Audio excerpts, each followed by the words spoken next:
Previous video में आप सभी से एक क्वेश्चन पूछा गया था।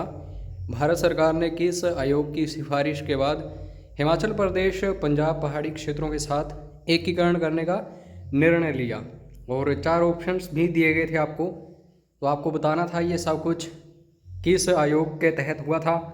तो काफ़ी सारे सही आंसर्स आए, शाह आयोग। ठीक है, तो इसको याद रखिएगा। अब ये जो क्वेश्चन है दोस्तों, ये प्री एग्ज़ाम्स में तो काम आता ही आता है, साथ में मेंस जो होते हैं, चाहे एचपीएस की बात करूं, अलाइड की, नायब तहसीलदार की, सीडीपीओ की, अदर जो भी हैं।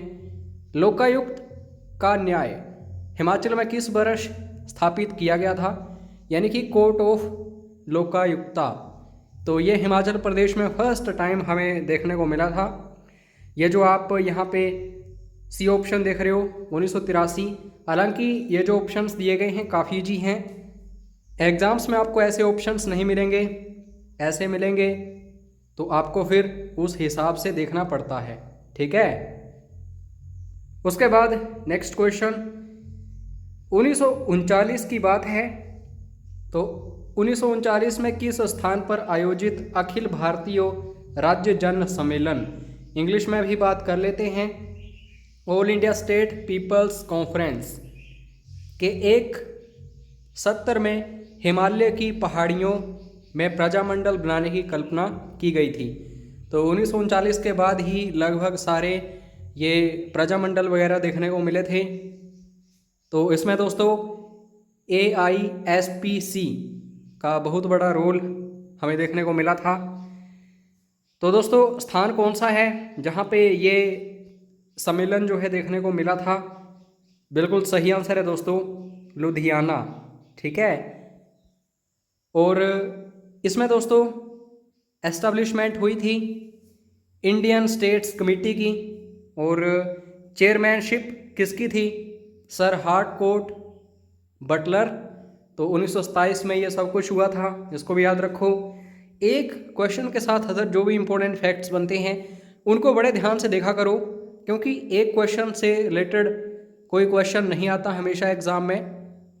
उससे रिलेटेड जो 2-3 महत्वपूर्ण तथ्य होते हैं वहाँ से प्रश्न आते हैं। ठीक है, उसके बाद नेक्स्ट क्वेश्चन, हिमाचल प्रदेश के पहले मुख्य सचिव के रूप में किसे नियुक्त किया गया था?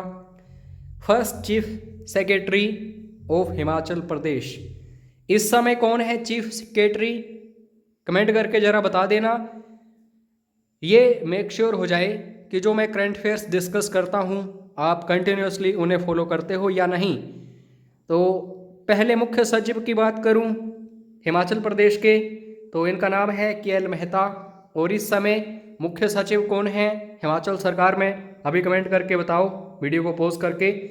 और दोस्तों हर एक क्वेश्चन को खुद अटेम्प्ट किया करो वीडियो को पॉज करके, ताकि आपको अपने बारे में एनालिसिस देखने को मिल जाए कि आप कहाँ स्टैंड करते हैं। किस वर्ष राज्य पुनर्गठन आयोग ने पंजाब के साथ हिमाचल के विलय की सिफारिश की? तो ये तो काफ़ी सिंपल है दोस्तों, ये सिफारिश की गई थी 1957 में, तो इसको याद रखना। उसके बाद नेक्स्ट है, कसौली के सिपाहियों के एक समूह ने सरकारी खजाना लूट लिया था, और किसके नेतृत्व में जुतोग भाग गया था? तो बेसिकली ये नसीरी बटालियन थी। ठीक है, जो गोरखा थे उनके लिए ये बटालियन बनाई गई थी ओक्टर लोनी के द्वारा। ठीक है, और इसमें जो नेतृत्व किया था वो काफ़ी बहादुर सिपाही रहे हैं इतिहास में नसीरी बटालियन के। और कसौली यह याद रखना स्थान, क्योंकि यहीं से शुरुआत हुई थी हिमाचल प्रदेश में 1857 की क्रांति की, और इसका नेतृत्व किया था सूबेदार भीम सिंह। यह क्वेश्चन पता नहीं कितनी बार पूछा जा चुका है। उसके बाद नेक्स्ट क्वेश्चन दोस्तों, अगर किसी मेन एग्जाम की तैयारी कर रहे हो तो इस टॉपिक को बड़े ही ध्यान से देखना। धामी गोलीबारी के कारणों में जाने और सुझाव देने के लिए स्थापित समिति के अध्यक्ष कौन थे? तो एक समिति देखने को मिली थी पंडित जवाहरलाल नेहरू के द्वारा, जैसे ही धामी गोलीकांड हुआ था 1939 में। तो इसमें दोस्तों ये जो कमेटी थी इसकी अध्यक्षता की थी लाला दुनी चंद ने, और जैसा कि मैं आप सभी को बता चुका हूँ, पंडित जवाहरलाल नेहरू ने ही आदेश दिए थे जांच के, ये कमेटी वगैरह। उसके बाद नेक्स्ट क्वेश्चन, महात्मा गांधी और उनके हत्यारे नाथूराम गोडसे को अलग अलग समय किस जेल में रखा गया था? यानी कि जेल एक ही है और अलग अलग समय की बात है। महात्मा गांधी जी भी यहाँ पे रह चुके हैं अंग्रेज़ों के समय में, और नाथूराम गोडसे तो रहा ही था। तो बिल्कुल सही आंसर है दोस्तों। इस जेल का नाम याद रखना, ये जेल है दक्षाई जेल। दक्षाई कैंटोनमेंट भी है, तो यहाँ से भी क्वेश्चंस बनते हैं। हिमाचल प्रदेश में किस वर्ष में जेलदारी प्रणाली जो है, यानी कि जेलदारी सिस्टम को समाप्त कर दिया गया था? तो ये जो जेलदारी सिस्टम है, ये बेसिकली दोस्तों 1953 में समाप्त हुआ था, तो इसको भी याद रखना, ये भी इम्पोर्टेंट क्वेश्चन है। और दोस्तों सिंपली हम क्वेश्चंस को इस तरीके से देख रहे हैं, ये जो 500 क्वेश्चंस की सीरीज़ है, कि लो लेवल एग्जाम्स में भी क्वेश्चंस कवर हो जाएं और हाई लेवल एग्जाम्स में भी, तो बड़े ध्यान से फॉलो करना इस सीरीज़ को, इम्पोर्टेंट है। बुशहर को भारतीय संघ में विलय करने के लिए 1947 में बुशहर में आंदोलन किसने शुरू किया था? तो बुशहर जो है, यहाँ शासक जो थे वो बेसिकली अपने ही हिसाब से सब कुछ देखते थे, और अंग्रेज़ों ने दोस्तों भारत को आज़ाद करने से पहले ही ये सब कुछ डिक्लेयर कर दिया था कि जो भी रजवाड़े हैं वो अपने हिसाब से प्रजा को संभाल सकते हैं, भारत सरकार उनके ऊपर कोई दबाव नहीं डालेगी। लेकिन कुछ एक आंदोलन और प्रजामंडल जैसे ही आए तो लोगों ने राजाओं का विरोध किया और भारत सरकार के साथ मिलने की उन्होंने काफ़ी बड़ी मांग उठाई थी। तो इसी में हमें बुशहर में आंदोलन देखने को मिला था 1947 में। तो इसका नेतृत्व किसने किया था? दोस्तों सत्यदेव बुशहरी, ठीक है, ये भी महान इंसान रहे हैं हिमाचल के इतिहास में। पंडित पद्मदेव हो गए, सत्यदेव बुशहरी हो गए, तो इनसे रिलेटेड क्वेश्चंस बनते ही बनते हैं। उस समय तारीख़ पंजाब में गुलाम मुइनुद्दीन द्वारा निम्नलिखित राजाओं में से कौन उस युग का हातिम और उदारता में रुस्तम माना जाता है? हातिम और रुस्तम, ये दो शब्द याद रखना। कटोच राजवंश का सबसे महान शासक कौन है? आप सभी को पता होगा, संसार चंद द्वितीय।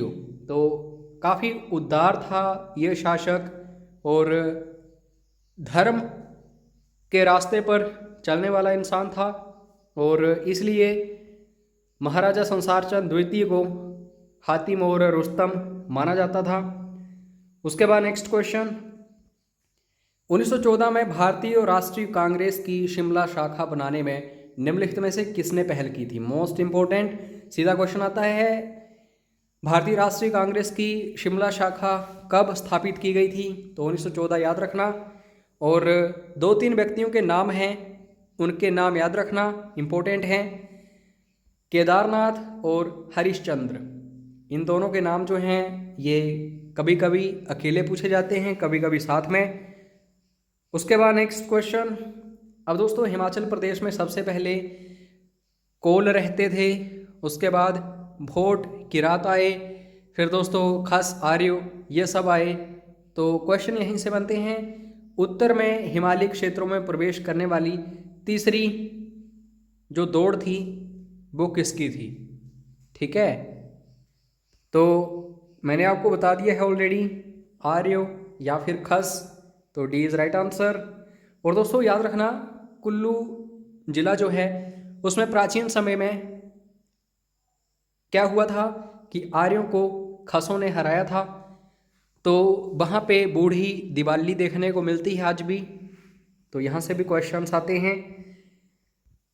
2011 की जनगणना के अनुसार हिमाचल प्रदेश में पुरुष साक्षरता के खिलाफ महिला साक्षरता के अंतर का प्रतिशत क्या है? दोस्तों अंतर मैं आपको बता रहा हूँ इस क्वेश्चन में। अब आपको क्या करना है, 2011 की जनगणना के अनुसार पुरुषों की यानी कि मेल लिटरेसी रेट क्या है और महिलाओं की यानी कि फीमेल्स की लिटरेसी रेट क्या है ओवरऑल, तो कमेंट करके बताना है आपको। डिफरेंस बता रहा हूँ मैं, 3.97%। ठीक है।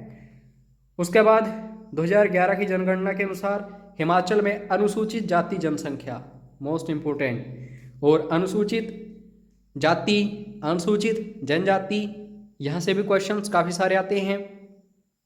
तो बिल्कुल सही आंसर है दोस्तों, अनुसूचित जाति संख्या है 17,29,252। और जो ट्राइबल पॉपुलेशन है, आप इस संख्या को इस तरह मत याद करना, टफ हो जाएगा। 5.71% हैं जो ट्राइबल कम्युनिटीज़ हैं हिमाचल प्रदेश में, उनकी पॉपुलेशन। चीनी तीर्थयात्री हेनसांग हर्षवर्धन के समय में आया था। 635 ईस्वी में जालंधर का दौरा किया और कांगड़ा घाटी में किस शासक के अतिथि के रूप में रहे। यानी कि कांगड़ा में उस समय कटोच राजवंश का जो शासक था उसका नाम क्या था। तो आप दो नाम याद रखना, यूतितो भी यही है और अदीमा भी यही है। तो यहाँ से भी क्वेश्चंस आते हैं। बाकी पृथ्वीचंद्र और जगदीश चंद्र, भूमाचंद, इनके नाम भी इम्पोर्टेंट हैं आप सभी के लिए। फॉर एग्जाम्पल महमूद गजनबी आया था जगदीश चंद्र के समय में, भूमिचंद जिन्होंने स्थापना की है। और कमेंट करके जरा बताना पृथ्वी चंद के समय में क्या हुआ था। उसके बाद नेक्स्ट क्वेश्चन, तत्कालीन 22 रीगल लॉज जिसे 1884 ईस्वी में लॉर्ड डफरिन के काल में बनाया गया था। यानी कि दोस्तों शुरुआत की गई थी, बनके तैयार जो हुआ था वो अलग हिसाब होता है, और मतलब शुरुआत किसने की थी वो अलग होता है। डैश द्वारा डिज़ाइन किया गया था। तो डिज़ाइन किसने किया था, बिल्कुल सही आंसर है दोस्तों, हेनरी इरविन। और हेनरी इरविन ने बाकी बिल्डिंग्स भी डिज़ाइन की हैं जो काफ़ी फेमस हैं हिमाचल की। तो अगर आपको पता हो तो कमेंट करके ज़रूर बताना, क्योंकि दोस्तों एक टेस्ट ही समझा करो इस वीडियो को अपना, खुद को चेक करने का इससे बढ़िया कोई तरीका हो ही नहीं सकता। निम्नलिखित में से कौन सा मंदिर पगोडा शैली में नहीं बनाया गया है। तो काफ़ी सिंपल है ये, अब कभी देखना ध्यान से। त्रिपुरा सुंदरी जो है ये कुल्लू ज़िले में है, नागर, ये भी दोस्तों पगोडा शैली में बना है। हिडिंबा देवी मंदिर सबसे बड़ा उदाहरण है पगोडा शैली का, और सुंगरा महेश्वर किन्नौर में है, तो ये भी पगोडा शैली में है। बाकी ज्वालामुखी जो है डोम स्टाइल्ड है, कभी ध्यान से देखना। और सोने के धातु की ये जो डोम बने हैं इस मंदिर में, ये दोस्तों महाराजा रणजीत सिंह ने अर्पित किए थे जब वो लंबी बीमारी से उभरे थे। और कहा जाता है कि अकबर ने छत्तर भी चढ़ाया है वहाँ पे एक सोने का, आप देखना कभी जाओ तो। उसके बाद नेक्स्ट क्वेश्चन, शीर्ष पर जहाँ जांस्कर, लद्दाख, स्पीति और लाहौल की सड़कें एक मार्ग में मिलती हैं। दोस्तों ध्यान से देखना, जांस्कर जो है बेसिकली जो लद्दाख है हिमाचल से ऊपर और किन्नौर से ऊपर तिब्बत है, उनके बीच एक श्रृंखला बनती है। और लाहौल स्पीति जो है यहाँ की सड़कें भी लगभग सारी की सारी इस स्थान पर मिलती हैं। तो ये कौन सा दर्रा है, चार ऑप्शंस आपके सामने हैं। बिल्कुल सही आंसर है बारालाचा दर्रा। कमेंट करके फटाफट बताओ बारालाचा दर्रे से कौन सी नदी निकलती है। उसके बाद नेक्स्ट क्वेश्चन, निम्नलिखित हॉट वाटर स्प्रिंग यानी कि गर्म पानी का चश्मा की खोज कांगड़ा के तत्कालीन मुख्य चिकित्सा अधिकारी डैश कैप्टन द्वारा की गई थी। तो एक हॉट वाटर स्प्रिंग जो है ये कांगड़ा में फाइंड किया गया था। ठीक है, तो उस समय जो सीएमओ थे कांगड़ा के, तो इनका नाम क्या था। बिल्कुल सही आंसर है दोस्तों सलोल। ठीक है, यहाँ पे इन्होंने एक हॉट वाटर स्प्रिंग जो है फाइंड आउट किया था। उसके बाद नेक्स्ट क्वेश्चन जो है आप सभी के लिए है, आपको कमेंट करके अभी बताना है इसका आंसर, और इसका आंसर HP स्टडीज़ के द्वारा बताया जाएगा नेक्स्ट वीडियो में। हिमाचल प्रदेश की विधानसभा किस वर्ष में पहली बार शिमला से बाहर आयोजित की गई थी। तो विधानसभा हिमाचल की ये हमें आउटसाइड हिमाचल प्रदेश कब देखने को मिली थी, 4 ऑप्शंस आपके सामने हैं, बताना ज़रा कमेंट करके। और बाकी दोस्तों इस वीडियो की PDF फाइल आपको चाहिए हो तो आप व्हाट्सएप कर सकते हैं। Paid crash courses also available, 50% fees है आजकल।